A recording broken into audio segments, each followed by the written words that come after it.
Let's begin. Story number 1. The Mirror's Reflection. Ever since I was young, I've had an inexplicable fascination with antiques. My love for objects from another era has always been a part of who I am. The intricate details, the stories behind each item, and the sense of history that radiates from them drew me in like nothing else could. So, when I came across a tall, antique mirror at the local estate sale, I didn't think twice. The price was reasonable, and the moment I saw it, I knew I had to have it. The mirror was exquisite, framed with ornate gilded carvings of roses, vines, and delicate flourishes. The glass was old, slightly cloudy, and held a reflection that seemed to stretch beyond the mere surface.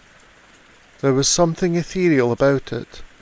The moment the seller told me it had been in the family for generations, I knew I was meant to take it home.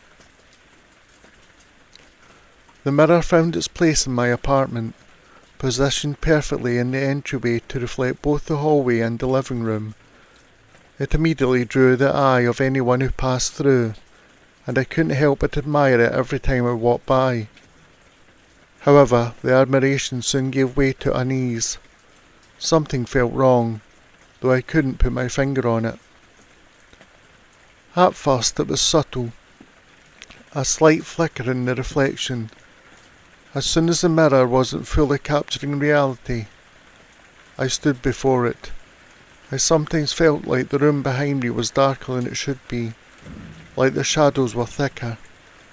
The longer I stared in the mirror, the more I felt as if it were hiding something just out of view, something I wasn't meant to see. I told myself it was just my imagination, but over the following days I started feeling watched. It wasn't that I believed someone was standing behind me. No, it was worse than that. It was as though the mirror was watching me. Every time I passed by it, I felt a creeping sensation along the back of my neck. The kind you get when you feel someone's gaze on you from across the room. But when I turned round, I was always alone. A week into having the mirror, I woke up one night with a sharp, unsettling feeling in my chest. I couldn't shake the dread that clung to me in a heavy blanket. My eyes scanned the room in the dark, searching for the source of my discomfort. And that's when I saw it. The reflection in the mirror was wrong. The room appeared as it should, but it was darker than I remembered, and standing in the reflection was a figure. It wasn't me. I had been standing in the centre of the room, facing the mirror, but in the reflection a woman stood behind me. Her face was hidden in shadow, her form draped in tattered old clothes. Her eyes, though they were what stopped my heart, they were hollow, black, staring directly at me. I could feel her gaze piercing me, sending a chill deep into my bones. Frozen, I couldn't tear my eyes away. I wanted to scream, to run, but my body refused to obey. My mouth was dry, my heart thundering in my chest. I was paralysed with fear as the woman's form slowly stepped closer in the reflection. Inch by inch, her head tilted ever so slightly, as though studying me. Then she spoke. No, she whispered. The voice was low, hollow, and full of malice. "You can't escape me." The words echoed in my mind, reverberating long after they stopped. I finally managed to tear my eyes from the mirror and stumble backward, my mind racing. I didn't know what I was dealing with, but I knew I couldn't stay in that room. I ran from the apartment, heading into the night, unsure of what I was even running from. The next morning when I returned, I found everything as it should be. The mirror was still in place, reflecting the familiar hallway and living room, but I felt an overwhelming sense of dread as soon as I stepped inside. Something was different. Though I couldn't pinpoint it, I glanced into the mirror, half expecting to see the woman again, but the reflection was normal, calm, as if nothing had happened. For days after I couldn't sleep. The fear gnawed at me, growing with each passing hour. Every time I walked by the mirror, I could feel the presence lurking behind me, ready to step into view at any moment. The woman's eyes haunted me, and I couldn't shake the feeling that she was waiting for me, that she wanted something from me. I decided I had to do something. I tried moving the mirror to different rooms, hoping it might change something. I even attempted to cover it with a cloth, but nothing worked. The sense of being watched persisted, always lurking in the corners of my vision. And that's when I heard the whispering. It started one night, just faint enough that I thought it might be my mind playing tricks on me, but soon the whispers grew louder, more distinct. "You can't hide," they repeated over. "I'll find you." The voice was unmistakable. It was her. I couldn't take it anymore. I had to get rid of the mirror. I thought of throwing it away made my stomach churn, but the idea of keeping it in my home, letting it continue to torment me, was even worse. So I took the mirror and shoved it in the basement, hoping that would be the end of it. But that night the whispers followed me. They grew louder, more urgent, and I could hear them clear as day in the walls of my apartment. "You can't escape me," they said again, only this time they were closer. They were coming from the basement. Terrified, I rushed downstairs, but when I opened the basement door, the mirror was gone. I searched the entire basement, but there was no sign of it. No broken glass, no remnants. It had vanished. The next morning I found it sitting back in its place right where I had left it, reflecting my living room as though nothing had happened. I stared at it for a long time, my mind racing, my heart pounding. I didn't know what happened or what the woman wanted, but I couldn't live with the constant fear anymore. I moved out of the apartment that day. I left everything behind, including the mirror, and I haven't looked back since. Story number 2, The Cursed Lamp. I've always had a soft spot for vintage items, and it was no different when I stumbled upon an antique lamp at a small, dimly lit thrift shop in town. The shop, called A Second Chance, was tucked away on a quiet street, filled with old furniture, mismatched crockery, and various forgotten objects. I had walked in looking for something unique, a treasure to bring home, and that's when I saw it, a brass lamp, adorned with intricate floral engravings and a beautifully coloured stainless glass shade. It was gorgeous. The shopkeeper, an elderly woman with soft grey hair, told me it had been in her family for generations. She spoke of how it had been passed down from her great-grandmother, who had apparently owned it during the early 1900s. The lamp seemed to hold a certain elegance and mystique, and I couldn't resist. Despite the slightly steep price, I bought it and brought it home, eager to place it in my living room. At first, everything was fine. The lamp worked beautifully, casting a warm, inviting glow across the room. It quickly became a focal point of the space, and I loved how it looked next to my antique couch and bookshelf. But I didn't take it long for strange things to start happening. The first incident occurred late one night when I was reading a book. I had turned off all the lights except for the lamp, which gave a soft amber glow. I was fully immersed in the story when I noticed a shift in the air. The room seemed to glow colder, though I had my heat on, and a sudden odd smell filled the room. It was metallic, almost like the scent of rust or blood, though there was nothing in the room to cause such an odour. I glanced at the lamp, and that's when I saw it. Something was wrong. The light flickered, dimming and brightening erratically, as though it were struggling to stay on. I stood up to inspect it, but as soon as my hand brushed the lampshade, I felt a sharp, icy chill crawl up my arm. A deep, hollow whisper echoed in my ears, though no one else was in the room. I pulled my hand back, my heart racing. The lamp flickered again, and then, just as suddenly, the whisper stopped. I was left standing there, frozen and unsure of what had just happened. My rational mind tried to explain it away. Perhaps it was just a fault with the bulb, or the wiring, but deep down I knew something wasn't right. The next few days only deepened my unease. The lamp seemed to have a life of its own. I would wake in the middle of the night to find it still glowing softly, despite having turned it off before bed. One evening I returned home from work to find it on again, glowing far too brightly for the time of day.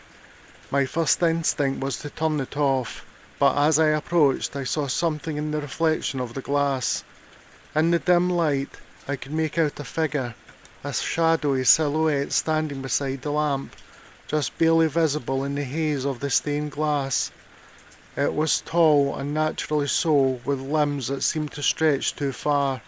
My heart stopped in my chest. The figure didn't move, but its presence was unmistakable. My pulse pounded in my ears, and I quickly turned off the lamp, convinced my mind had simply been playing tricks on me. That night, the dream started. I had always been an avid dreamer, but these dreams were different. I found myself in an old unfamiliar house, walking through a dark hallway with flickering lamps casting long shadows on the wall. The air was a thick and oppressive energy, and I couldn't move forward, as if something invisible was holding me back. I would wake up in a cold sweat, heart racing, only to find myself staring at the lamp in my living room. The reflection of the glass seemed to twist, pulling me in. One evening, as I sat with the lamp glowing faintly in the corner of the room, I heard the whisper again. This time it was louder, clearer. "Turn it on, turn it on." I stood up, my body trembling as I approached the lamp. There was no rational explanation for what was happening. I wasn't sure if I was losing my mind or if something truly malevolent had taken hold of the object. My fingers hesitated over the switch, but a force greater than my fear compelled me to flick it on. The moment I did, the room was filled with an icy coldness, and the whispering grew louder, almost deafening. "You shouldn't have never turned it off." The voice hissed, "Now you are mine." The glass shade of the lamp shimmered, and for the briefest of moments I could see faces, contorted in agony, pressing against the glass from the inside. The room seemed to stretch, the walls warping, as if the space was no longer confined to the boundaries of my apartment. The shadows danced erratically, swirling around me, pulling at my clothes, my hair, my thoughts. I could feel something trying to claim me, to drag me into the darkness that had overtaken the room. Panicked, I shut off the lamp again. Silence. The shadows receded, the cold dissipated, but the terror lingered. That night I knew I had to get rid of the lamp. I couldn't live with the feeling that something was haunting me, feeding on my fear. I took the lamp and drove out to a remote location far from the city. I couldn't bear the thought of anyone else suffering from its curse, so I left in a nearby forest, away from my home. As I walked back to my car, I heard a voice, faint but unmistakable, whispering through the wind, "You can't escape me." I never spoke of it again. The memory of that cursed lamp, the presence that clung to it, and the haunting whispering continued to haunt me. Sometimes when the wind is just right, I hear it again, echoing, distant. Story 3. The Antique Doll. I had never been particularly fond of dolls. In fact, it kind of creeped me out. But when I found the antique doll at an estate sale, I couldn't resist. It was old, probably more than 100 years old, with porcelain skin and glass eyes that seemed to follow you no matter where you stood. It was dressed in a tattered white dress, the lace fraying along the edges. The seller told me it had belonged to her great-grandmother, who had passed away in the house some years ago. The doll had been carefully preserved, and it was the last remaining piece of her collection. She said it had always been a cherished object, and though she spoke of it with warmth, there was a strange hesitation in her voice. I should have listened to that hesitation. I brought the doll home and set it on a shelf in my living room. The instant I placed it there, a chill seemed to settle over the room, but I shrugged it off. It was an old doll, of course. It was cold to the touch, but as the days went on, I began to notice something unusual. The doll would appear slightly different each time I looked at it. Her head would be tilted more, or her hands would shift position, even though I hadn't touched her. It was subtle at first, but I couldn't deny it. I told myself it was nothing, just my imagination running wild. But then came the first real incident. I was sitting on the couch reading a book when I heard a faint thud coming from the shelf. I paused, listening. Another thud. I slowly stood up and walked over to the shelf, my heart starting to race. There on the floor was the doll. She had fallen from her perch, landing face down. I picked her up, feeling an odd warmth radiating from her porcelain body, and carefully placed her back in her spot. The next night I woke to a strange sound, scratching, as though something was dragging across the floor. I sat up, alarmed, my eyes adjusting to the darkness, and then I saw it. The doll wasn't there where I had left her.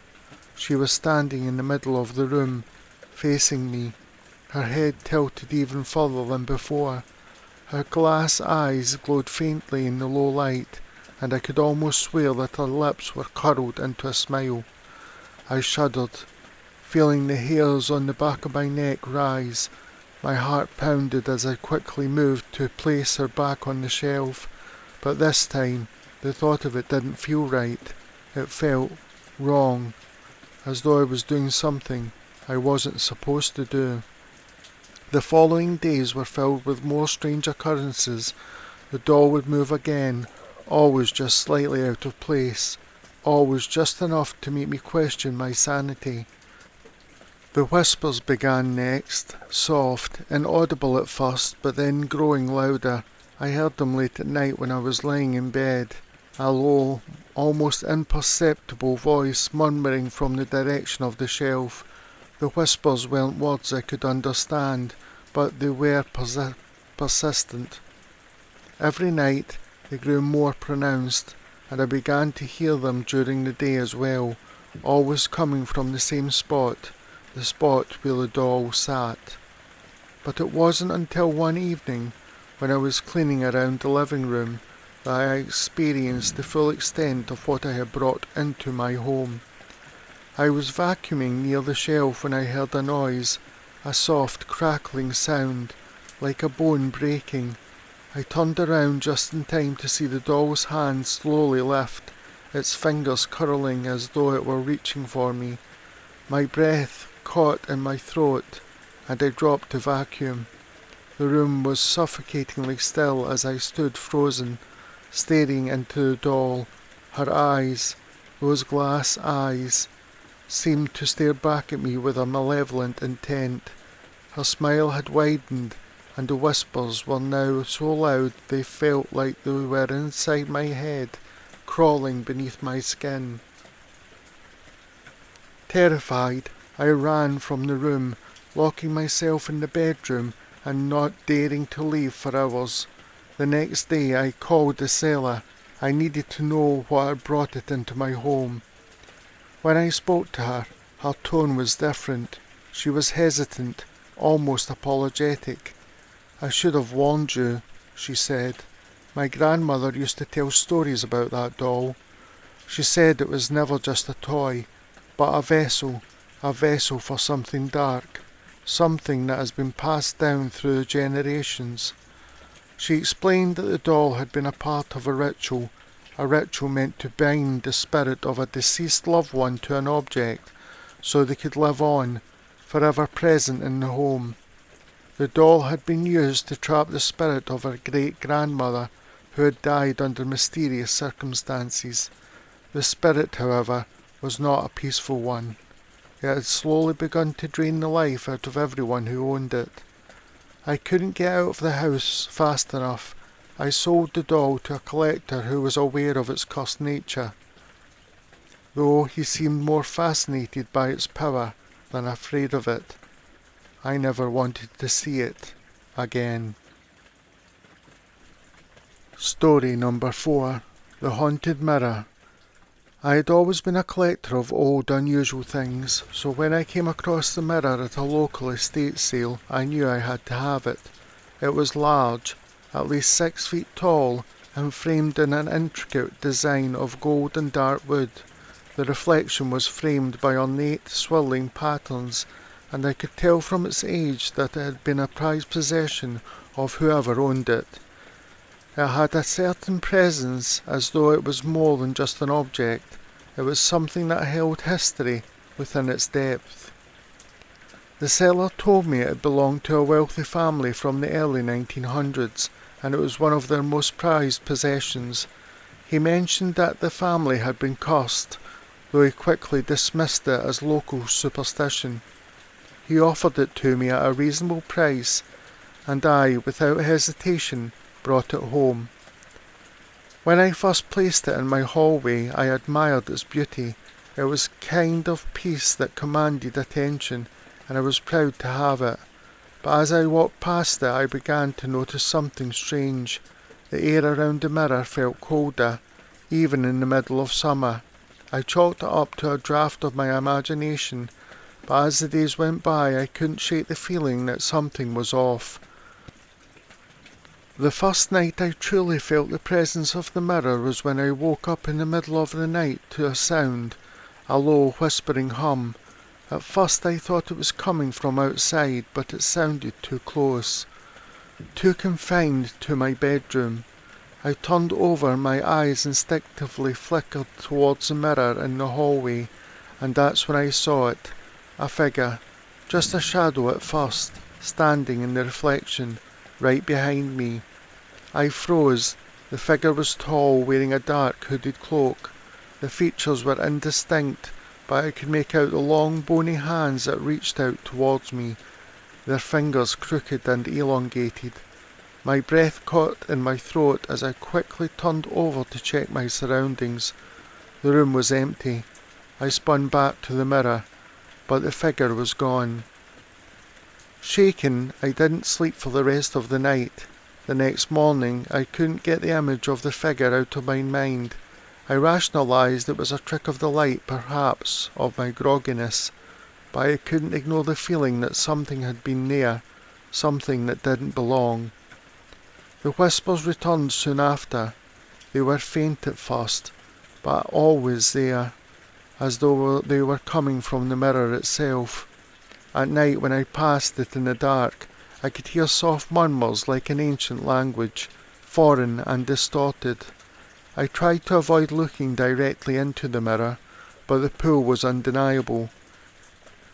Every time I passed it, my gaze would be drawn to the reflection, to the dark shape that would sometimes appear in the corners, barely visible, but there.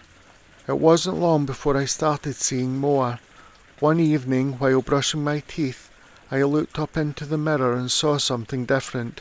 There, reflected in the glass, was a woman, pale, with dark, hollow eyes that seemed to look straight into my soul. She was standing in the hallway, staring at me, and although I couldn't hear her, I knew she was trying to say something. Her lips moved slowly, but her voice was just beyond my hearing, like a sound muffled by thick glass. I quickly turned away, my heart racing, but when I glanced back, she was gone. I didn't know what to do. The longer I kept the mirror, the stronger the presence became. The figure, the whispers, the strange sensations. It was as if the mirror was feeding off my fear. It was affecting my mind, pulling me in deeper. One night the situation escalated. I was sitting in the living room reading a book, when I heard a loud bang. It was coming from the hallway. I cautiously stood up and walked towards the mirror, though I didn't want to. As I approached, I felt the temperature drop drastically and air seemed to press against me, heavy and thick. When I reached the mirror, I was horrified to see the figure again, but this time it wasn't just standing there, it was moving. Its hands were now pressed against the glass, its face contorted in an expression of rage. I stumbled backwards, my breath coming in shallow gasps. That's when the whispers became deafening. I could hear them clearly now, as though they were surrounding me, coming from the mirror, from the very walls themselves. "Leave this place," the voice rasped, distorted and ancient. "The mirror belongs to us." I don't know how I managed to get out of the house that night, but I did. I fled, leaving everything behind, including the mirror. I contacted the antique dealer, asking them to take it off my hands. The dealer came back and collected it, offering me a generous sum, but I didn't care. I just wanted it gone. The last time I saw the mirror, it was sitting in the dealer's truck, covered in a cloth. I walked away, never looking back, and I haven't stepped foot near an antique mirror since. I still hear the whispers, sometimes like a distant echo, reminding me of the curse I nearly brought into my life. Story number 5. The Cursed Music Box. When I first stumbled upon the music box, it wasn't in the way I'd hoped. I'd been visiting an old thrift store downtown, hoping to find a rare book or an old painting to add to my collection. But there it was, sitting on a dusty shelf in the back corner of the store, a delicate, antique music box. It was small, made of light oak wood, with intricate carvings of roses around the edges, and the brass handles gleaming despite its age. The lid was slightly ajar, revealing tiny gears inside. There was something magnetic about it. As soon as I saw it, I knew I had to have it. The shopkeeper, a frail old man, told me that it had been sitting there for years, unsold and mostly forgotten. He seemed oddly reluctant to be parting with it, and when I asked if there was any story behind the music box, he only mumbled something about it being cursed. I laughed it off, assuming it was just the ramblings of an old man who'd seen too many years pass by. I took the music box home, placing it on my coffee table. I had been struggling with insomnia for weeks, and I thought the soft, soothing tune that the box played might help me sleep. That night I wound it up and let it play. The first few notes were sweet and innocent, but the melody soft and familiar. But as the music played, something changed. It wasn't the song itself, but the atmosphere in the room. A strange, oppressive feeling began to settle around me, and the air grew heavier. I felt like I was being watched, like eyes were on me. Though I was alone in the room, the music began to distort, warping into a twisted version of itself, the notes screeching and echoing unnaturally in the small space. I rushed to turn off the music box, but no matter how much I wound the key, the music continued to play. The melody grew louder and more dissonant, the gears grinding against each other with a screeching sound that made my skin crawl. It felt like it was vibrating with energy, like something was trying to escape. Suddenly it stopped. The music box fell silent, and the temperature of the room plummeted. I sat there, my heart racing, not knowing what to do. Then, from the corner of the room, I heard it, a voice, faint at first, then clearer, until it was right beside me. "Help me!" I jumped up, my breath hitching in my throat. The voice sounded desperate, and it seemed to come from the direction of the music box. But when I turned to look, the box sat innocently on the table, as if nothing had happened. I tried to shake off the feeling of dread that washed over me. It was my mind playing tricks on me, I convinced myself. But as the days went by, strange things started to happen. Objects in my apartment would move on their own. Books would fall off shelves. Furniture would shift slightly when I wasn't looking. I'd hear strange scratching noises in the middle of the night, as if something was clawing at the walls. I couldn't sleep. Every night I'd lie awake, staring at the ceiling, listening to the whispers that seemed to come from the music box. Each time the voice would call to me, "Help me." I decided to do some research. The store had told me nothing of the music box's origins, so I started digging through old newspapers and records, hoping to find some clue. What I discovered terrified me. The music box had once belonged to a young girl named Evelyn, who lived in a small town not far from where I now lived. She had been the only child of a wealthy family, and according to the articles I found, she had died under mysterious circumstances. Her parents had claimed that she had fallen ill suddenly, but the details were sketchy. There were whispers of a curse, rumours that Evelyn had made a pact with something dark in exchange for the music box, something that would keep her spirit tethered to the world of the living. The more I read, the more I realised that the voice I was hearing was not just a figment of my imagination. It was Evelyn, and she was trapped inside that music box. That night I decided to do something about it. I took the box to the local church, hoping the priest might be able to cleanse it. I placed it on the altar, but before they could do anything, the temperature in the room dropped. The lights flickered.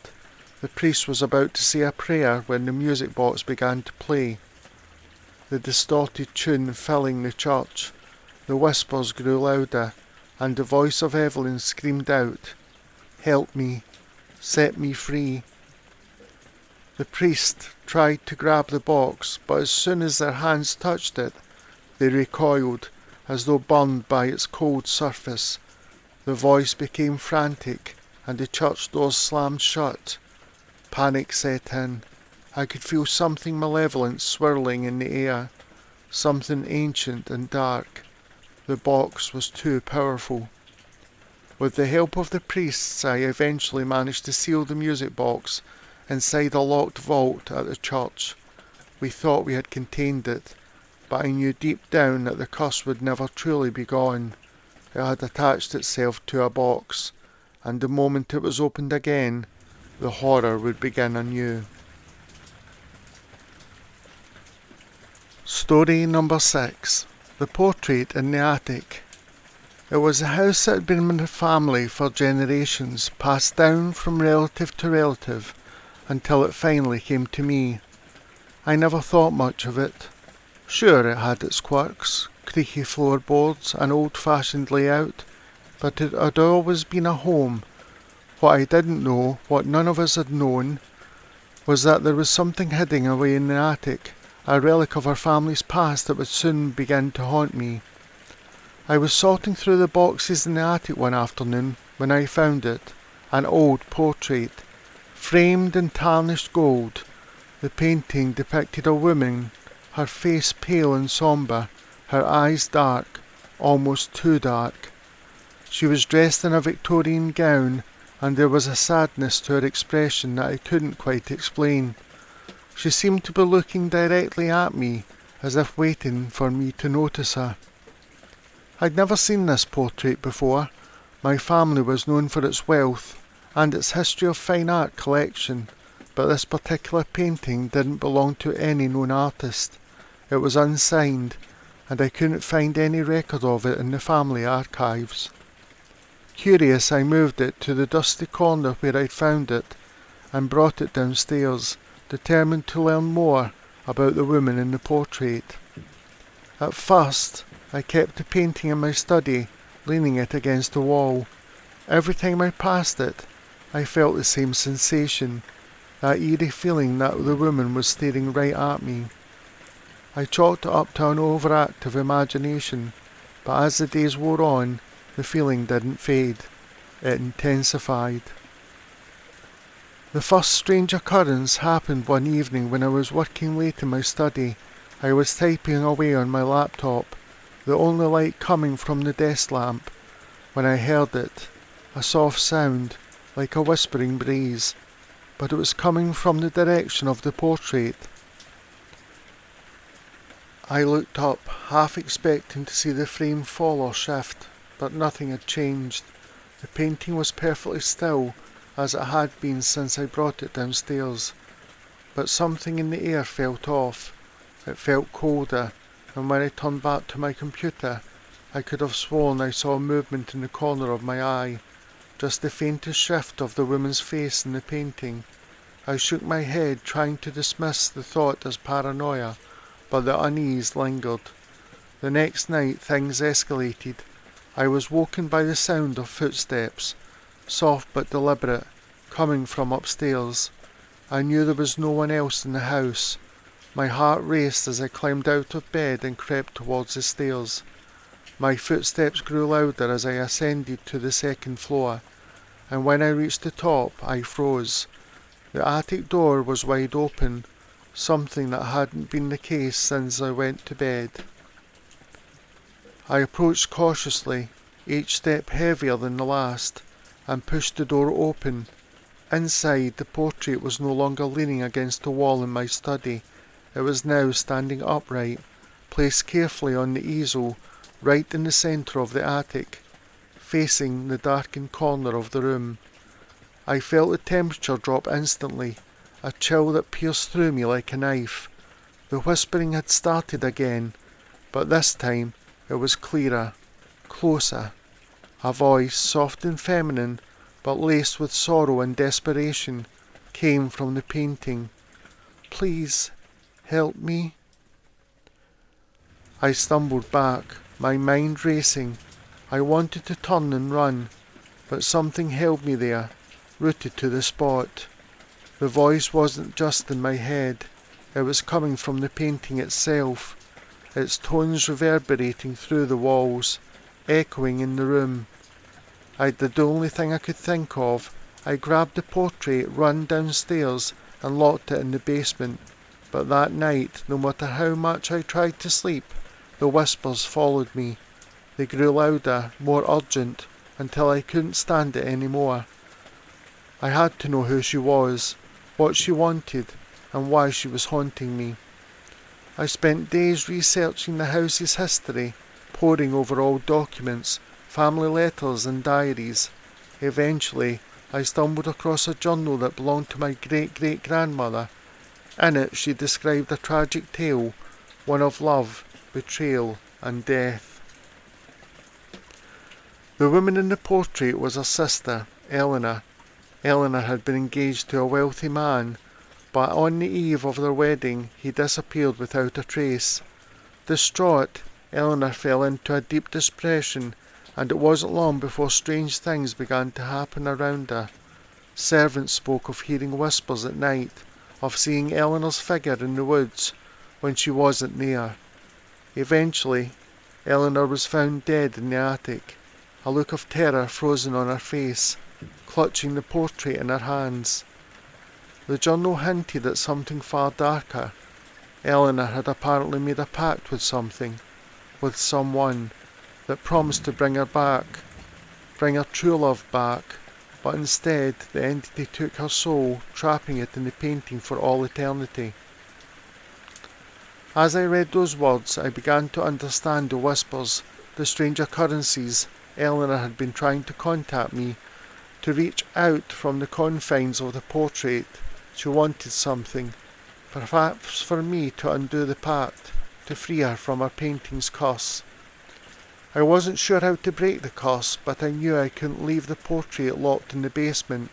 It was clear now that the painting wasn't just a piece of art, it was a prison, a vessel for Eleanor's trapped soul. I had to find a way to release her, or risk being haunted forever. That night I returned the portrait to the attic, placing it carefully where I'd first found it. I spoke the words that I had read in the journal, calling out to Eleanor, asking for forgiveness, asking for peace. And as I spoke, the whispers grew softer, the air warmer. The painting's gaze seemed to soften, and for a moment I thought I saw a faint smile across Eleanor's lips. The whispers stopped. The next morning I went up to the attic half expecting to find the portrait just as it had been, but when I saw it I gasped. The woman in the painting was no longer staring at me with dark, sorrowful eyes. The face was peaceful, serene, as though she had finally found rest.